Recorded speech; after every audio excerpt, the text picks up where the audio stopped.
Horror प्रवास. माया आणि पूजा स्कूटीने गावावरून माझगावला जात होत्या.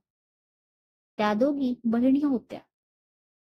त्या नोकरीनिमित्त माझगावला राहत होत्या.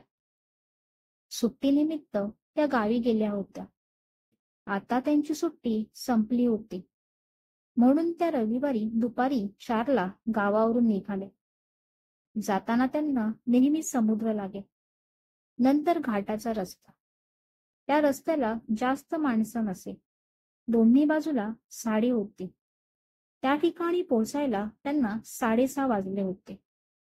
त्यामुळे तेथील वातावरण भयानक वाटत होते.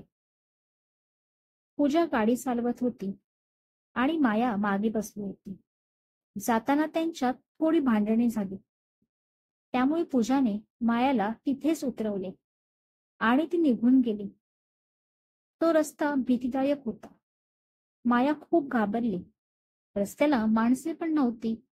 त्यामुळे ती घाईघाईने जोरात त्या रस्त्याने चालत होती. तिला जाताना भयानक आवाज पण येत होते, पण तिथे तिने दुर्लक्ष केले. अचानक तिला 2 सावल्या दिसू लागल्या. ती खूप घाबरली आणि तिथेच चक्कर येऊन पडली. पूजा स्कूटी घेऊन परत त्या रस्त्याला आली. तिने बघितले तर माया खाली पडली होती. तिने लगेच तिच्या बॅगमधून पाणी काढले आणि मायाच्या तोंडावर मारले. माया जागीच झाली. पूजाला बघताच तिने मिठी मारली.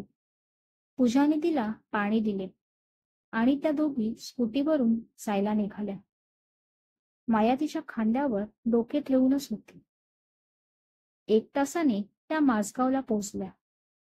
माया घरी जाऊन जेवली पण नाही. ती लगेच झोपली. त्यामुळे पूजाला वाईट वाटले.